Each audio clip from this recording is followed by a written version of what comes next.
우리가 누가복음을 통해서 은혜를 나누고 있습니다. 지난주에는 아기 예수님의 정결 예식, 그리고 12살 됐을 때 유년기에 예수님께 있었던 사건들을 통해서 은혜를 나누었습니다. 특별히 아기 예수님의 정결 예식 때 오랜 기다림 끝에 그 메시아를 직접 목도했던, 그리고 하나님께 영광 돌렸던 시므온과 안나. 시므온은 모든 사람이 포기했던 그 순간에서도 하나님의 위로를 기다렸던 사람입니다. 안나는 사실 젊은 나이에 과부가 되고 그 불행의 상황을 절망의 도구로 쓰지 않고 오히려 하나님 안에 머물고 성전을 떠나지 않으면서 기도했던, 그래서 마침내 하나님의 영광을 누렸던 두 사람을 특별히 생각하면서 두 사람의 오래 참음, 그 오랜 기다림의 끝에 영광을 누렸던 것을 기억하면서 이 시대를 살아가는 성도도 마찬가지입니다. 하나님의 시기와 우리의 시기가 달라요. 우린 지금 당장 이루어지길 원하지만, 또 그렇지 않는다고 하나님 원망하지만, 하나님은 당신의 때에 당신의 방법으로 응답하십니다. 그리고 언제나 하나님의 때가 옳습니다. 그래서 그 오랜 기다림으로, 하나님을 믿는 신뢰로 단순히 참아내고 버텨낸 시간이 아니라 하나님을 신뢰하고 그 신실하심을 믿고 믿음으로 반응하는 것이 오래 참음이고 인내입니다. 그 성도에게 꼭 필요한 믿음의 정서가 바로 오래 참음입니다. 저는 믿음을 축복합니다. 성도에 속한 모든 지체들이 오래 참아 약속을 누리는 자 되길 소망합니다.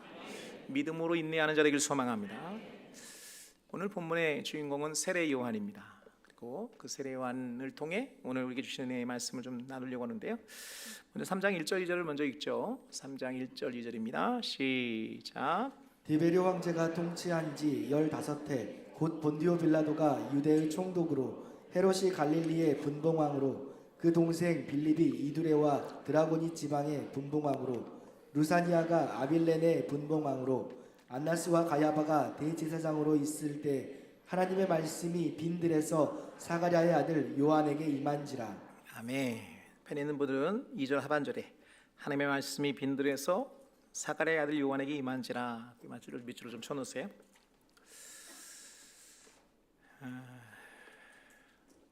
성경 안에서 누가가 복음서를 기록하면서 예수님보다 6개월 먼저 태어난 요한이 예수 그리스도의 길을 예비하기 위해서 활동할 시기에 그 당시에 모든 정치와 종교의 최정점에 있었던, 권력의 중심에 있던 사람들을 기록하고, 그런데 정작 하나님의 말씀은 빈들에서, 즉 광야에서 전혀 사람들에게 주목을 받지 않는 요한이라는 사람에게 임했던 사실을 기록하고 있습니다. 여기 대단한 사람들이 나오죠. 디베리오 황제, 지난 1장에서 만났던 가이사 아구스도의 뒤를 이어서 로마의 황제가 된 사람입니다. 그리고 황제의 명을 따라 이 유대 지방을 총리하던 본디오 빌라도가 총독으로 있었고요. 그리고 헤롯 대왕 사후에 헤롯의 뒤를 이어서 이 헤롯은 헤롯 대왕의 헤롯이 아니고 그 아들 헤롯입니다. 헤롯, 그리고 빌립, 루사디아가 각각 분봉화로 있었어요.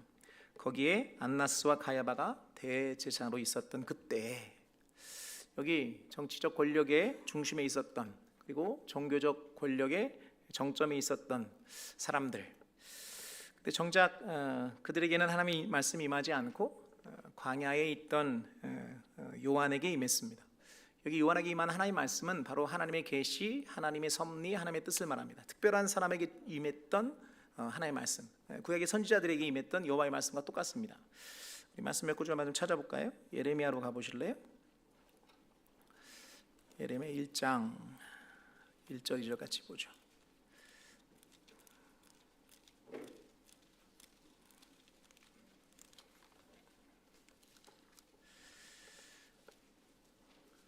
예레미야 1장 1절 2절 읽습니다. 찾으셨으면 아멘. 네, 읽습니다. 시작. 베냐민 땅 아나돗의 제사장들 중 hilki야의 아들 예레미야의 말이라. 아몬의 아들 유다 왕 요시야가 다스린 지 13년에 여호와의 말씀이 예레미야에게 임하였고. 아멘. 2절 하반절에 밑줄 쳐놓으세요. 여호와의 말씀이 예레미야에게 임하였고. 그래서 이 예레미야서는 바로 예레미야에 임한 하나님의 말씀을 선언하는 선지서인 거죠. 에스겔서도 볼까요? 계속 뒤로 넘어가시면 예레미야 예가 다음에 에스겔이니까, 혹시 1절부터 3절까지 보죠. 에스겔 1장 1절에 3절입니다. 읽습니다. 시작. 30째에 넷째 달 초 닷새 내가 그발강가 사로잡힌 자 중에 있을 때 하늘이 열리며 하나님의 모습이 내게 보이니 여호야긴 왕이 사로잡힌 지 5년 그달 초 닷새라. 갈대아 땅 그발강가에서 여호와의 말씀이 부시의 아들 제사장 나 에스겔에게 특별히 임하고 여호와의 권능이 내 위에 있으니라. 예, 비록 이방 땅이지만 그곳에 여호와의 말씀이 에스겔에게 임합니다. 그리고 에스겔서는 바로 하나님이 주신 그 말씀을 선언하고 있죠. 그 외에도 호세아 1장 1절에 우시아와 요담과 아하스와 히스기야가 이어 유대 왕이 된 시대, 곧 요아스의 아들 여로보암이 이스라엘 왕이 된 시대, 부엘의 아들 호세아에게 임한 여호와의 말씀이라. 요엘서에도 부두엘의 아들 요엘에게 임한 여호와의 말씀이라. 그렇게 여호와의 말씀, 곧 하나님의 말씀이 구약의 선지자들에게 임했듯 지금 요한에게 임한 거예요. 근데 이 사실이 왜 특별하냐면 우리가 잘 아는 대로 말라기서를 끝으로 400여 년간 여호와의 말씀이 임하지 않았어요. 이 시간을 암흑기 또는 중간기 또는 침묵기라고 표현합니다.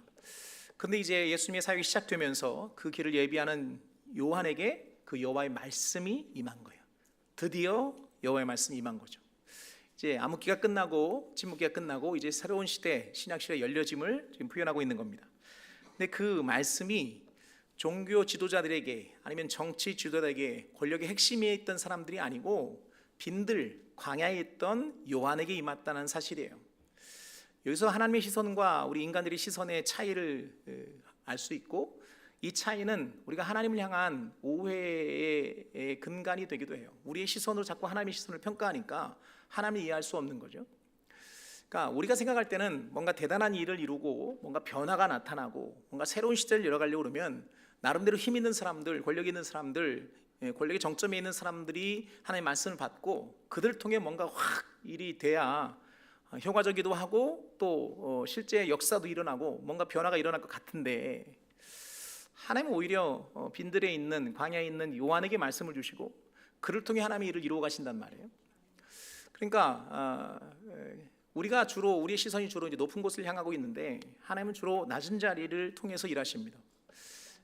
교회 역사를 보면 한국과 일본이 이제 복음의 시작점이 좀 다르거든요. 일본은 지도층 지식인들 나름대로 사회적 지위가 있는 사람들한테 복음이 먼저 들어갔어요. 그런데 지금 일본의 복음은 그렇게 힘을 발휘하지 못합니다. 반면에 한국은 완전히 소시민들, 뭐 노예들 또 뭐 가난한 백성들한테 복음이 들어갔어요.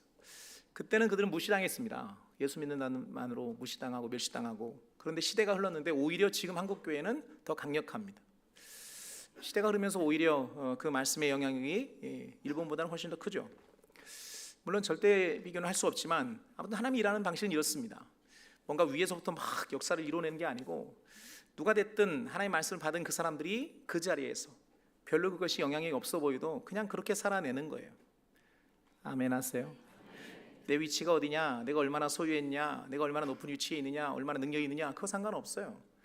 능력이 있으면 있는 대로, 없으면 없는 대로, 높으면 높은 대로, 낮으면 낮은 대로. 중요한 건 그렇게 말씀을 받은 사람들이 살아내는 삶의 방식을 통해 하나님 일하신단 말이에요. 어차피 역사는 하나님이 이루시는 거지 사람의 능력이 이루는 게 아니에요. 그래서 주목해야 될 것은 뭐냐면 내가 어떻게 말씀을 살아내느냐가 중요한 거예요. 우리가 자꾸 하나님께 그런 그런 투정을 하잖아요. 하나님 도대체 뭐 하십니까? 저 윗대가리들 저거 싹 그냥 갈아엎어가지고 막. 그러니까 우리가 자꾸 하나님을 괜히 하나님의 방식을 모르니까. 근데 정작 하나님 물으시는 거예요. 너는 뭐 하냐?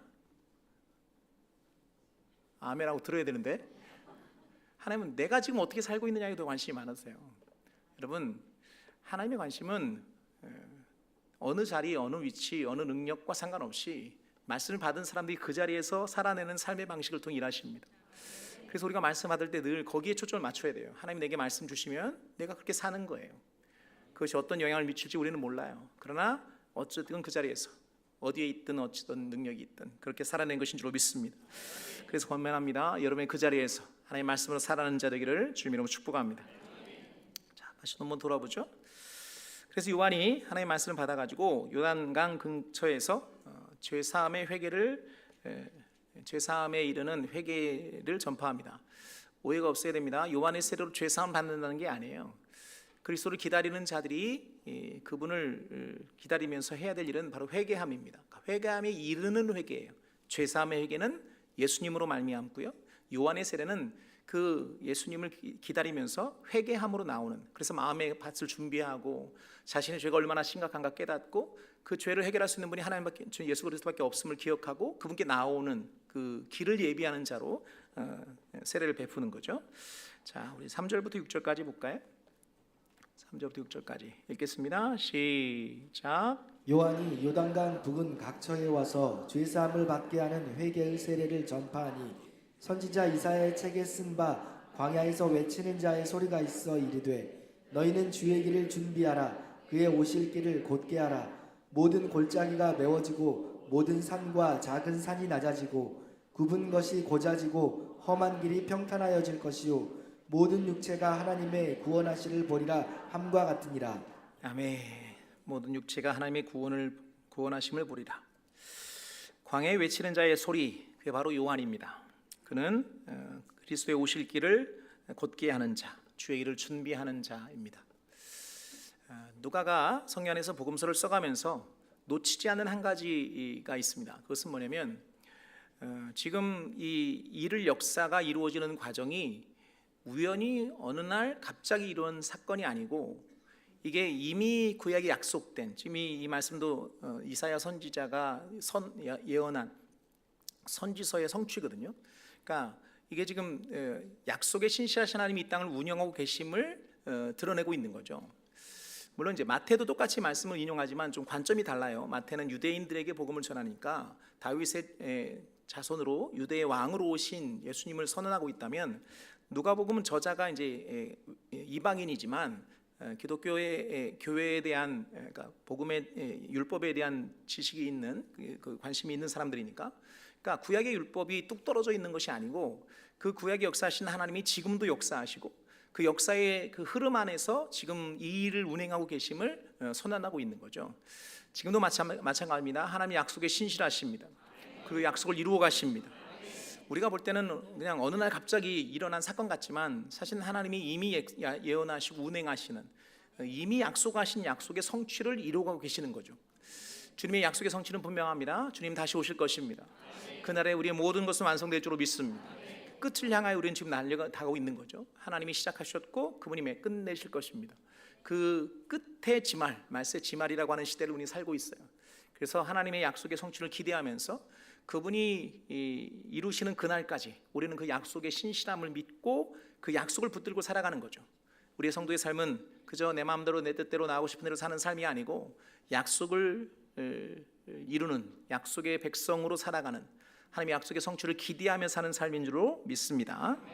그렇게 외치는 자의 소리, 근데 그의 외침이 참 강력해요. 사실 요한의 외침은 단순하고 명확합니다. 메시아의 오심을 기다리는 자에게 필요한 것이 회개라는 거예요. 근데 그 회개가 그냥 립 서비스, 나의 죄를 아뢰는 수준이 아니고 거기에 합당한 열매가 있는 참된 회개를 요구하고 있는 거죠. 하나씩 보죠. 우리 3장 7절 8절 먼저 보겠습니다. 7절 8절 읽겠습니다. 시작. 요한이 세례받으러 나오는 무리에게 이르되 독사의 자식들아 누가 너희에게 일러 장차 올 진노를 피하라 하더냐. 그러므로 회개에 합당한 열매를 맺고 속으로 아브라함이 우리 조상이라 말하지 말라. 내가 너희에게 이르노니 하나님이 능히 이 돌들로도 아브라함의 자손이 되게 하시리라. 아멘. 독사의 자식들아. 세례 요한의 선포는 위로가 아니라 도전입니다. 좀 세죠 지금. 근데 요한이 그렇게 하는 이유가 있어요. 우리는 이렇게 뭔가 직설적으로 자신을 드러내는 말을 별로 좋아하지 않습니다. 이왕이면 좀 이렇게 애둘러서 하는 말들을 훨씬 더 교양 있게 느껴요. 근데 문제는 이 교양이 나를 바꾸지 않는다는 거예요. 때로는 좀 충격요법처럼 나의 적나라한 모습을 딱 전문용어로 까발릴 때, 그때서야 자신을 보게 되죠. 그리고 자신의 상태를 알게 되고, 그럴 때 그 문제를 해결할 수 있는 분이 오직 하나님밖에 없음을 알고 그분께 나오게 되는 거예요. 지금 요한의 역할이 그것입니다. 그들을 그동안 종교적 행위에 외적인 종교적 어떤 그런 종교 언어에 이렇게 자신을 이렇게 숨기고 있던 사람들을 향해 막 그냥 폐부를 드러내는 거죠. 그들의 치부를 막 드러내는 거예요. 회개에 합당한 열매 맺으라. 요한의 외침이거든요. 사실은 이거는 우리에게도 동일한 외침입니다. 우리의 회개가 립 서비스가 돼서는 안 돼요. 여기서 아멘에 다시 한번, 우리의 회개가 말로만 하는 자기 고백으로 끝나면 안 돼요. 회개가 진실하다면 분명히 삶의 변화는 따라오게 돼 있어요. 그러므로 단순히 그냥 내 죄를 아뢰는 것으로 끝내지 말고 그것이 내 안에 참된 회개로 변화로 나아가도록. 회개는 감정적 동요로 끝나지 않아요. 회개는 실제적인 삶의 변화이고 또 뒤에서 확인하겠지만 삶의 방식의 변화예요. 그러니까 정확히 말하면 방향 전환이죠. 그냥 뭔가 내가 잘못한 걸 깨닫고 눈물을 흘리고, 물론 그게 나쁘다는 게 아니에요. 근데 거기서 끝나면 안 된다고요.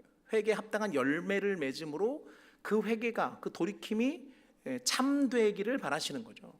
그리고 그 회개를 통해 내가 죄상이 드러났을 때 이 문제를 해결할 수 없는 방법을 깨닫게 되는 데까지 가야 돼요. 이게 덮어두니까, 적당히 덮어두니까 이걸 온전히 해결하지 않는 거죠. 그냥 이제 이 종교적 언어로 이렇게 포장하는 거죠. 그게 바로 뒤에 나오거든요. 아브라함을 우리 조상이라고 말하지 말라. 이 말은 그냥 외형적 종교 행위 아니면 우리 익숙한 종교적 언어로 자신을 감추지 말라는 거예요. 하나님은 돌들로도 얼마든지 아브라함의 조상을 만들 수 있다. 그러니까 네가 가지고 있는 어떤 조건에 의해서 네가 선택됐거나 하나님께 나아가지 않는다는 거죠. 예를 들면 내가 언약 백성이야, 내가 아브라함 자손이야, 내가 예수 믿은지, 아니 우리 집안이 몇 대째 예수 믿는 사람이야, 내가 장로야, 내가 목사야, 내가 뭐야. 그러니까 나를 강조하는 그것이 하나님께 나아가는 어떤 면죄부가 되거나 어떤 지정석이 되거나 그렇지 않는단 말이에요. 아멘. 중요한 건 그것이 그냥 나에 있는 무엇으로 나아가는 게 아니고 그냥 하나님의 은혜로 나아가는 거예요. 그러니까 내가 갖고 있는 그동안 이제 이렇게 종교적 언어로 싸매고 있던 나를 막 확 깨내는 거죠. 그러니까 막 이렇게 적당히 포장해가지고 이래봬도 내가 뭐 주일을 한 번도 안 나오겠어. 뭐 새벽 예배도 시작해가지고 나는 모든 예배에 공개를 참여해. 뭐 이런 종교적 행위로 나를 이렇게 감싸고 있던. 그러나 그 안에 막 온갖 예수님이 바리새인들, 서기관들 막 책망하실 때 회칠한 무덤이라고 했던 이유가 그 종교 행위로 자신의 그런 죄를 이렇게 가리고 있는 거예요. 그걸 까내야, 그 죄를 드러내야 이 죄를, 내 문제를 해결하지 않는구나, 내가 행하는 행위로 내가 의로워지지 않는구나를 깨달으니까 그걸 해결할 수 있는 하나님께 나올 수 있게 되잖아요. 근데 사단이 교묘하게 이 종교적 언어로, 우리가 이제 가장 많이 악용하는 종교적 언어가 은혜거든요. 은혜. 사실 은혜거든요. 우리가 여기 있는 것도 은혜고 값없이 받은 은혜. 아멘. 그런데 하나님 입장에서는 우리는 값없이 받았지만 하나님 입장에서는 당신의 아들의 생명값을 치르고 우리에게 주신 은혜예요. 그러니까 이건 어마어마한 사건인데 우리는 자꾸 그 은혜의 방편 뒤에 숨어요. 나의 적나라한 모습을 하나님 말씀 앞에 비춰서 나의 도저히 해결할 수 없는 이 죄의 문제를 가지고 통한이 여기고 이것을 해결할 수 있는 길이 예수밖에 없음을 알고 그분의 보좌 앞으로 나아가고, 죽어도 아멘 안 해. 그분의 보좌 앞으로 나아가고 그분의 용서를 구하고 그분 앞에 막 이런 행위로 나아가야 되는데 사단이 우리의 걸음을 막으려고 그냥 적당히 이 정도면 됐어. 내가 이래봬도 내가 아브라함의 자손이고 내가 예수 믿은 지 벌써 몇 년이 됐고 내가 직분이 있고 뭐 이런 외형적인 어떤 뭐 종교적 행위와 외형적 종교 행위와 아니면 우리 익숙한 그 종교 언어들로 우리 포장하는 거죠. 여러분 잊지 말아야 합니다. 그걸로는 구원에 이를 수 없습니다. 그것은 회개로 나아가는 우리의 걸음을 오히려 가로막아요. 그러니까 때로는 좀 아파도 우리의 실상을 보일 수 있어야 돼요. 말씀 앞에 나를 비춰서 약간 좀 벌거벗은 것 같고 이거 누가 알면 어떨까 하고 수치스러움이 있을지라도 그렇게 깨내야 그런 시간들이 있을 때 도저히 내 스스로 해결할 수 없는 죄의 문제와 직면하게 돼요. 그럴 때 우리는 이 죄를 해결하신 하나님께 나아갈 수 있게 되는 거예요. 근데 이게 적당히 종교적인 게 왜 위험하냐면 그렇게 잘 안 나가요. 내가 이래봬도 그래도 주일날 주일 성수하고 은혜로운 우리 광주 성직교회 멤버고, 여러분 교회가 은혜로운 거지 내가 은혜로운 건 아니잖아. 뭐지 이 분위기는? 여러분, 내가 은혜로워야 돼요. 내가 은혜 안에 머물러야지. 은혜로운 공동체 안에 내가 있다고 나도 은혜롭다고 착각하면 안 돼. 할렐루야. 이게 지금 다 지금 이스라엘 유대 백성들 안에 있던 철저히 외식적인 종교 행위로 자신을 포장하고 있던 사람들에 대한 요한의 신랄한 말이거든요. 이 말씀 앞에 우리를 다시 마음을 조아려야 합니다. 조금 힘들어도 좀 부끄러워도 나의 모습을 하나님 앞에 온전히 내려놓고 이 문제를 해결할 분은 하나님밖에 없다고 고백하고 그분의 죄사함의 은혜로 나아가야 될 줄로 믿습니다. 이어서 그렇게 선포된 말씀 앞에 유대인들이 반응합니다. 그럼 우리가 어떻게 합니까? 그럴 때 요한이 한 말입니다. 우리 10절 11절 같이 보죠. 10절 11절입니다. 읽겠습니다. 시작. 우리가 물어 이르되 그러면 우리가 무엇을 하리이까? 대답하여 이르되 옷 두 벌 있는 자는 옷 없는 자에게 나눠줄 것이요 먹을 것이 있는 자도 그렇게 할 것이니라 하고. 옷 두 벌 있는 자들은 옷 없는 자에게 나눠주고 먹을 것이 있는 자도 그렇게 하라. 그러니까 진정한 회개로 나아가기 위해 요한을 통해 우리에게 주시는 메시지는 삶의 방식을 바꾸라는 거예요. 무슨 의미냐면 우리는 주로 이제 그러니까 하나님 없는 사람들이 갖는 삶의 태도인데 이게 문제는 우리 안에도 있어서 그게 문제긴 한데 욕심이 삶의 이유가 되는 사람들은 옷 한 벌로는 만족할 수 없죠. 두 벌, 세 벌, 시즌별로 입어야 되고 또 시즌별로도 유행 따라 입어야 되고 또 남 갖지 않은 거 나 가져야 되고, 그러니까 자꾸 옷을 늘리는 방향으로 산단 말이죠. 양식도 마찬가지예요. 내 창고에서 썩어나는 한이 있어도 내 창고에 있어야 돼. 이게 세상을 사는 방식이에요. 근데 주님은 뭐라고 말씀하시냐면 그 삶의 태도를 바꾸라는 거예요. 한 벌이면 족하니까 나머지 나누라는 거예요. 죽어도 아멘 안 해. 지금 당장 나누라는 거 아니니까 아멘이라도 해. 옷 입는 사람 나누라는 거예요. 먹을 것 있는 사람도 나누라는 거예요.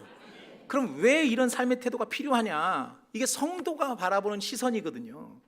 세상 하나님 없는 사람들 입장에서는 어떻게든 움켜쥐어야 돼요. 남의 거 뺏어서라도 내 거 만들어야 돼. 그게 그들의 삶의 태도예요. 그리고 그들로서는 그럴 수밖에 없어요. 근데 우리는 주시는 하나님이 계세요. 우리가 두 벌 한 벌로 갖는다고 해서 우리가 헐벗지 않는다고요. 음식이 막 창고에 막 차고 넘쳐서 썩어지지 않아도 하나님 우리를 안 굶기신다고요. 그러니까 자족하면서 나눌 수 있어지는 거예요. 그게 삶의 태도거든요. 하나님이 우리에게 요구하신 것은 이 세상을 사는데 세상의 방법으로 살지 말라는 거예요. 하나님의 방식으로 살라는 거예요. 삶의 태도를 바꾸라는 거예요. 찬양 말씀이 누가 한번 찾으셨습니까? 6장 가보세요. 38절 전반전만 읽을 거예요. 제게도 이제 기둥 같은 말씀 중에 하나인데 여러분도 이 말씀이 누려지길 소망합니다. 읽겠습니다. 전반전만 시작. 주라 그리하면 너희에게 줄 것이니 곧 후이되어 누르고 흔들어 넘치도록 하여 너희에게 안겨주리라. 한 번 더 시작. 주라 그리하면 너희에게 줄 것이니 곧 후이되어 누르고 흔들어 넘치도록 하여 너희에게 안겨주리라. 이 말씀을 진리로 믿으시면 아멘. 누가 주신다는 거예요? 하나님이 내게 주신다는 거예요. 그게 믿어지니까 줄 수 있는 거죠. 내 옷 두 벌 있는데 한 벌로 만족하고 한 벌을 줄 수 있는 이유는 그 한 벌로 나를 헐벗게 하지 않는다는 거예요. 내게 주시는 분이 계시다는 거예요. 이 믿음이 있을 때 줄 수 있는 거예요. 줄 수 있을 만큼 여유 있어서 주는 게 아니에요. 우리는 자꾸 그렇게 하거든요. 일단 줘보세요. 일단 줘보시면 내가 이만큼 해서 요만큼 떼가지고 줄 테니까 일단 줘보세요. 뭔가 여유가 있어야 뭔가 이게 그래야 줄 수 있다고 생각해요. 근데 하나님이 기대하시는 거는 네가 얼마나 소유했느냐가 중요한 게 아니에요. 너 나를 향한 믿음이 있냐? 너 내 백성인 거, 내가 너 아버지인 거 알아? 라고 지금 확인하고 싶은 거거든요. 하나님 없는 사람들은 그거 주면 큰일 나요. 당장 한 벌로는 단벌 신사는 못 사는 거예요. 그러니까 어떻게든 두 벌, 세 벌, 네 벌 막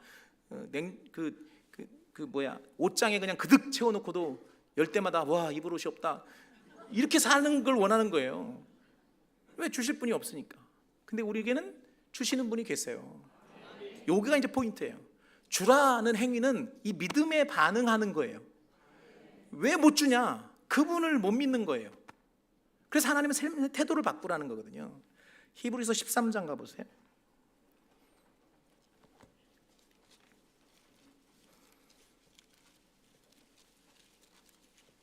5절 보죠. 자족함도 마찬가지예요. 읽겠습니다. 찾으셨어요? 읽습니다. 시작. 돈을 사랑하지 말고 있는 바를 족한 줄로 알라.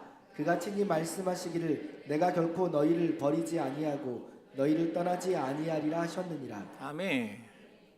주님이 약속하신 내가 결코 너를 버리지 아니하고 너희를 떠나지 않는다는 약속 믿으시면 아멘. 그러니까 자족할 수 있는 거예요. 굳이 창고에 음식이 썩어나도 내 창고에 있어야 될 삶을 살 필요가 없는 거예요. 왜? 하나님이 나 안 굶기시니까. 한번 묻겠습니다. 하나님이 나를 안 굶기신다고 믿으시면 아멘. 나를 버리지 않는다고 믿으시면 아멘. 나를 떠나지 않는다고 믿으시면 아멘. 그러면 자족이 가능해요. 지금 이 말씀을 통해 자족함으로 주라, 자족함으로 나누라 라는 말의 핵심은 세상에 살지만 세상의 방법으로 살지 말라. 삶의 태도를 바꾸고 방식을 바꾸라. 오늘 성도의 요구되는 회개함으로 나온 우리에게 요구하시는 하나님의 말씀인 줄 믿습니다. 아멘이. 지금 당장 재산 팔아가지고 나누라고 안 할 테니까 아멘 하세요. 삶의 방식을 바꾸시는 여러분 되길 축복합니다. 그게 하나님의 기대란 말이에요. 자, 한 걸음 더 들어가 보죠. 그러니까 이제 그 당시에 이제 죄인 하면 떠오르는 대표적인 사람인 세리, 그리고 군인들이 와서 똑같이 물어요. 자, 12절부터 보죠. 본문 돌아오셔서 12절부터 14절까지 읽겠습니다. 시작. 세리들도 세례를 받고자 하여 와서 이르되 선생이여 우리는 무엇을 하리이까 하매 이르되 부가 된 것 외에는 거두지 말라 하고 군인들도 물어 이르되 우리는 무엇을 하리이까 하매 이르되 사람에게서 강탈하지 말며 거짓으로 고발하지 말고 받는 급료를 족한 줄로 알라 하니라. 아멘.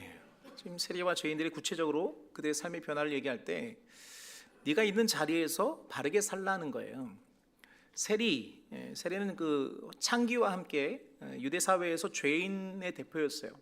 창기야 우리가 아는 대로 죄니까. 세리가 왜 그렇게만큼 죄인이냐면 철저하게 로마 편에 서서 로마가 명령한 세금만 이렇게 걷어다가 로마에 바치면 되는데 그럼 나한테 이익이 없잖아요. 그러니까 세금 플러스 알파를 거두는 거예요. 그래서 플러스 알파는 내가 먹고 나머지는 하고. 근데 이게 점점점 심해지니까 세금보다 플러스 알파가 훨씬 커. 그러니까 그냥 고열을 짜먹는 거죠. 백성들이 고열을 짜서 자기 배만 채우는. 그러니까 누가 봐도 매국노이고 누가 봐도 죄인이고 누가 봐도 죽일 놈들이에요. 로마 군인은 이게 로마 군인을 말하는 게 아니에요. 이제 로마 군인은 로마인들만 될 수 있으니까 여기서 말하는 군인은 개인 경호원 또는 어떤 필요에 따라서 이렇게 군인으로 채용된 사람들을 말해요. 그러니까 무기가 있고 권력이 있으니까 그 권력을 이용해서 다른 나라를 억압하고 또 이제 그 과정에서 이제 아무래도 이제 정규 군인이면 좀 이렇게 수익이 있겠지만 이게 개인적으로 고용된 그런 사설 군인이니까 급료가 좀 적었어요. 그러니까 그 권력을 이용해서 사람들에게 이제 갈취하는 거죠. 그래서 그거 하지 말라는 거예요. 세리는 여기 보면 요한이 그들에게 말한 게 너무나 당연한 거예요. 부과된 것 외에 거두지 말라. 당연하죠. 사람에게 강탈하지 말고 거짓으로 고발하지 말고 받은 급료로 족한 줄 알아. 당연한 거예요. 근데 이 당연한 게 왜 당연하게 안 되냐고요. 여러분 사회생활하면서 필요한 모든 도덕은 유치원 때 다 배운대잖아요. 거짓말하지 말아라. 남 해코지하지 말아라. 도둑질하지 말아라. 근데 그렇게 사냐고요. 당연한 거잖아요. 거짓말하면 안 되잖아요. 왜 아멘 안 해? 도둑질하면 안 되죠. 남 해코지하면 안 되죠. 다 아는 거예요. 근데 그 당연한 게 왜 안 되냐고요. 이게 우리 안에 있는 욕심이거든요. 세리들, 군인들, 또 우리도 이 세상에 살다 보면 자기 욕심이 이 당연한 사실이 왜곡되게 만들어요. 그러니까 회개함으로 주님 앞에 나오는 사람들에게 필요한 것은 그냥 어디에 있든 그냥 거기서 다시 바르게 살라는 거예요. 네가 과거에 비록 남의 것을 착취하는 사람이 있을지라도 재미있는 것은 요한이 세리나 군인들한테 직업을 바꾸라고 말하지 않아요. 너 새로운 직업을 갖고 새로운 사람이 돼 라고 말하지 않고 세리로 똑같이 살되 어제처럼 살지 마, 이 얘기거든요. 이게 복음이 주는 아주 강력한 메시지입니다. 우리 뭔가 환경을 바꾸고 상황을 바꾸고 뭔가 바뀌어서 새로워지려고 그래요. 근데 아니에요. 그냥 그 자리에서 바꾸면 돼요. 어제까지 죄인으로 살았지만 오늘부터는 바르게 살라는 거예요. 어제까지 남의 것 착취해 살았지만 이제는 그냥 부과된 것만 거두라는 거예요. 계속 말하지만 우리는 어느 지위에 이르고 힘을 갖고 뭔가 얻어져서 뭔가를 하려고 그래요. 근데 주님은 늘 그 자리에서 그냥 하라고 그래요. 네가 어디 있든 어느 위치에 있든 무엇을 가졌든 그 자리에서 그냥 바르게 살라는 거예요. 백성으로 살라는 거예요. 할렐루야. 돌이킴, 그러니까 계속 말하지만 회개는 단순히 느낌이 아니에요. 뭔가를 깨닫고 막 감정적 동요가 일어나고 거기에서 끝나면 참된 회개가 되지 않아요. 실제적인 방향 전환이에요. 삶의 바뀜이에요. 삶의 행동의 변화, 방식의 변화. 오늘 이 요한을 통해 오늘 주시는 메시지는 너무나 분명해요.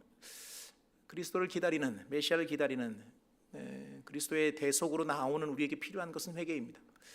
그리고 그 회개는 립서비스가 아니고 참된 변화로 나아가야 될 줄로 믿습니다. 그러기 위해 자신의 상태를 정확히 봐야 돼요. 이렇게 숨기면 안 돼요. 종교적 행위가 굉장히 무서운 게 뭐냐면 이게 실제가 그렇지 않은데 그런 줄로 착각하게 만들어요. 내 안에 있는 더러운 것들을 못 보게 해요. 회를 칠해놨으니까. 적적이 외형적으로 종교적 행위를 하죠. 나름대로 다른 사람보다는 거룩하게 살죠. 윤리적으로 도덕적으로 다른 사람보다 좀 나은 편이죠. 그런다고 우리의 죄가 사라지지 않거든요. 근데 그게 우리를 싹 이렇게 감춰요. 그래서 나를 보지 못하게 하고 참된 회개로 못 나가게 해요. 이 정도면 된 줄로 알아. 안 그래요. 옆 사람한테 알려주세요. 그 정도로 안 됩니다. 시작. 네, 좀 더 세게 하고 싶은데 상처받을까 말 안 하려고. 그렇게 살면 큰일 나요. 여러분 다 어차피 한 거니까 합시다. 그렇게 살면 큰일 나요. 그래서 좀 힘들어도 말씀 앞에 자꾸 자기를 세워야 돼요. 그래서 진리 앞에 나를 비추면 빛이 확 비춰지면 이렇게 드러나잖아요. 부끄러워도 그 과정을 통해 이 죄를 해결할 분이 하나님밖에 없음을 알고 나와야 돼요. 자, 계속 가죠. 그러니까 요한의 가르침이 워낙 강력하니까 사람들 혹시 요한이 메시아인가? 라고 착각해요. 그때 요한은 인기에 이렇게 흔들리지 않습니다. 자신의 사명이 무엇인지 분명히 알고 그 뒤에 오실 분에 대해서 소개하고 있어요. 자, 15절부터 17절까지 읽겠습니다. 시작. 백성들이 바라고 기다림으로 모든 사람들이 요한을 혹 그리스도신가 심중에 생각하니 요한이 모든 사람에게 대답하여 이르되 나는 물로 너희에게 세례를 베풀거니와 나보다 능력이 많으신 이가 오시나니 나는 그의 신발끈을 풀기도 감당하지 못하겠노라. 그는 성령과 불로 너희에게 세례를 베푸실 것이요 손에 키를 들고 자기의 타작마당을 정하게 하사 알곡은 모아 곳간에 들이고 쭉정이는 꺼지지 않는 불에 태우시리라. 아멘. 처음엔 잘 시작하다가 사람들이 인기를 얻고 어느 지위에 이르면 변하는 사람들이 참 많습니다. 그 이유는 자신의 사명을 망각하기 때문이에요. 내가 지금 있는 자리에 있던 것이 은혜임을 망각할 때 교만하되고 교만하게 되면 그렇게 변질돼요. 근데 요한은 감사하게도 그렇게 교만하지 않았어요. 변하지 않았어요. 사람들이 인기에 병합하지 않았고 철저하게 자신의 사명에 집중했어요. 그리고 그 뒤에 오실 분, 진짜 메시아 그리스도 되신 예수님을 소개하면서 나보다 능력이 많으신 분, 지금 요한이 그리스도인가 하고 바라는 그들한테 나는 그분의 신발을 끈기도 감당하지 못하는 그 나는 아무것도 아니야. 그 뒤에 오실 분이 진짜인 것을 드러내고 있는 거죠. 그는 흥행해야 되겠고 나는 쇠하여야 하리라. 분명히 사명을 붙들었던 사람이에요.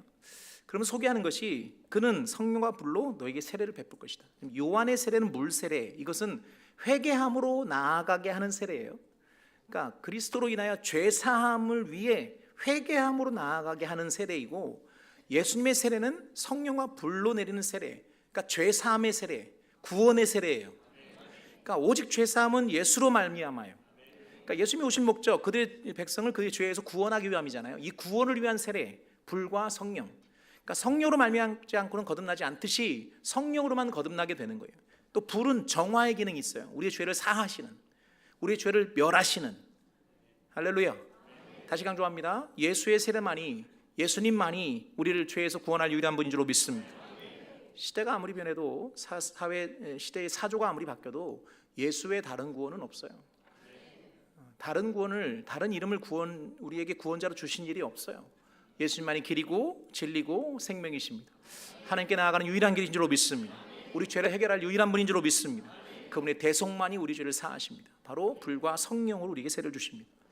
이어서 뭐라고 말합니까? 손에 키를 들고 자기 타작마당을 정하사 알곡은 모아 곳간에 들이고 쭉저기는 꺼지지 않는 불에 태우시리라. 심판주이십니다. 예수님은 구원자이시면서 동시에 심판자세요. 자, 아멘아 준비하시고 다시 한번. 구원자이시면서 심판자이십니다. 그러니까 여기 꺼지지 않는 불, 분명히 지옥을 말합니다. 최근에 이제 인본주의적 그런 분위기에서 이렇게 지옥을 말하는 걸 싫어해요. 교회에서 천국 지옥 얘기하는 걸 굉장히 싫어합니다. 그래도 천국은 있습니다. 여러분 싫어도 지옥이 있습니다. 아니 성경에 있는 걸 어떻게 얘기를 안 할 수가 있냐고. 거지 나사로 그리고 부자가 죽어서 불꽃 가운데 고민한다고 그러잖아요. 주님도 그랬어요. 불로 소금 치듯 하리라. 꺼지지 않는 불. 분명히 음부예요. 지옥이 있어요. 은혜 받다 갑자기 상처받는 느낌이에요 지금. 여러분 듣기 싫어도 들어야 돼요. 지옥 있어요. 여러분 그럼 그러잖아요. 아니, 사랑의 하나님이 어떻게 지옥을 만들 수 있냐? 사랑의 하나님이니까 지옥이 있는 거예요. 사랑은 공의와 함께합니다. 아니 심판 없는 사랑이 무슨 의미가 있어요? 그러니까 만약에 상급이 없다면, 지옥의 영벌이 없다면 우리가 굳이 여기에 왜 이러고 있냐고요. 우리끼리 한 얘기지만 내가 주님을 위해 봉사하는 게 무슨 의미가 있어요? 복음으로 살아내는, 여러분 계속 강조하지만 우리는 가만히 놔두면 죄짓게 돼 있어요. 그런데 그것을 거스르고 하나님의 백성으로서 싸워 몸부림하면서 걸어가는 이유가 뭐예요? 하나님의 백성이니까, 천국 시민이니까, 거기에 내가 심은 대로 거두신 하나님의 약속이 있으니까, 상급이 있으니까. 최소한 우리 개털모자는 받으면 안 되잖아요. 멸류관 하나님의 영광 상급 있잖아요. 왜 아멘 안 해? 상 받을 자신 없어? 표대를 하늘에 두고 부름의 상을 향해 달려갔던 바울의 삶이 왜 의미가 있어요? 그게 분명하니까. 근데 만약에 천국도 없고 지옥도 없고 그냥 싹 없어지고 만다면 그게 무슨 사랑의 하나님, 무슨 공의의 하나님이에요? 여러분 실제 심판이 있습니다. 천국도 있고요. 사람이 듣기 좋으라고 진리를 말하지 않을 수 없어요. 심판이 있어요 실제로. 그래서 우리가 그 당시 유대인들은 그랬어요. 이 심판은 이방인들에게만 있는 것이다 라고 생각했어요. 근데 지금 요한은 네가 생각하고 있는, 네가 아브라함의 자손이기 때문에 심판받지 않는다고 하는 건 착각일 수 있어 라고 신랄하게 말하고 있는 겁니다. 그래서 교회 안에 있다고 다 성도가 아니듯이 우리가 다 하나님 백성, 그분이 주인 되신 삶을 살지 않으면서 그분이 나의 왕이 되신 적이 없는데 그 나라를 보장받은 것으로 착각하고 있으면 안 돼요. 할렐루야. 구원의 확신은 어디서부터 시작하냐면 그분이 주인 되심에서 시작하는 거예요. 내 인생의 주인님이 주인인 적이 한 번도 없는데 그리고 나는 천국 간다고 착각하고 있지는 않냐고 말이에요. 하나님 왕이신 나라, 하나님 백성들만 하나님 나라 가는 거예요. 근데 하나님 왕이신 적이 한 번도 없어. 그분의 통치를 받아본 적이 없어. 내 인생에 내가 여전히 주인이어서 내 마음대로 살았지 그분이 주인이시거나 그분이 왕이신 적이 한 번도 없다면 한번 돌아봐야 돼요. 그리고 나는 천국 간다고 착각하고 있지는 않냐고요. 심각하게 돌아봐야 돼요. 그래요. 한 번 구원받는 거 취소되지 않아요. 맞아요. 변하지 않아요. 근데 나 정말 구원받은 거 맞아요? 나 정말 예수가 주인이세요? 나 정말 하나님의 왕이에요? 심각하게 돌아봐야 돼요. 우리의 삶을 돌이키란 말이에요. 물론 지옥 가면 어떡하지 이러고 살라는 얘기는 아니에요. 구원의 확신이 있죠. 아멘. 근데 그 시작이 예수를 주로 고백한 자예요. 예수님이 주인인 사람들이에요. 하나님 왕이신 사람들이에요. 그래서 하나님 왕 되심을 이 땅에서 누리며 살고 그 나라에서 영원히 누리는 거예요. 이 땅의 세상의 밥집, 아까 말했던 삶의 방식을 바꾸라는 이유가 뭐예요? 세상에 살지만 세상과 똑같지 않다고요. 우리에게는 하나님이 계시고 그분이 나의 아버지시고 그분이 나의 주인이시고 그분이 나의 왕이시고, 그러니까 감히 세상에 살지만 세상과 다른 방식으로 살 수 있는 거잖아요. 그리고 그것이 우리의 삶의 모습이고 그렇게 영원히 또 하늘나라에 살 것이고 여기서 심은 것으로 영원히 살 것이고. 할렐루야. 조금 불편해도 들어야 합니다. 진리 앞에 우리를 세워야 합니다. 천국이 존재하고 심판이 존재합니다. 영벌이 존재합니다. 반드시 백보자 앞에 죽은 사람은 물론대소하고 다 그 앞에 설 것입니다. 예수 그리스도에 있는 사람은 구원받게 될 것이고 예수가 없는 사람들은 누구도 예외 없이 다 지옥에 멸하게 될 것입니다. 오늘 이 분명한 진리 앞에서 오늘 나를 위해 죽으시고 부활하신 그 대속의 은혜를 누리고 있는 우리의 안에 있는 담대함과 동시에 그 진리의 말씀에 반응하는 하나님 요구하시는 삶의 내용들을 기억하면서 오늘 그분의 백성답게 하루를 살아도 성도답게 할렐루야. 우리가 얼마나 복되고 누리고 사느냐 그거 참 중요하지 않아요. 어떤 삶을 살든 하나님의 백성으로 사는 거예요. 그분이 주인 되신 삶을 사는 거예요. 하나님 나라 백성으로 사는 거예요. 이 땅에서 하나님 나라를 누리며 사는 거예요. 그분의 왕되심을 선포하며 사는 거예요. 오늘 우리의 신앙을 다시 한번 말씀 앞에 돌아보고 좀 거칠 말일 수 있고 좀 불편할 수 있지만 그러나 그런 과정들이 없으면 마치 자녀를 이렇게 감싸고 있는 사람처럼 회칠한 무덤처럼 그렇게 그냥 뭉개질 수 있다고요. 진리는 뭉개면 안 돼요. 드러내야지. 거칠어도 드러내야 돼요. 불편해도 드러내야 돼요. 그리고 그 진리에 붙들어 살아야 돼요. 우리의 삶을 돌아보고 하나님의 영광을 위해 살아가는 하나님 백성으로 살아내는 믿음의 귀한 종들 되기를 주님으로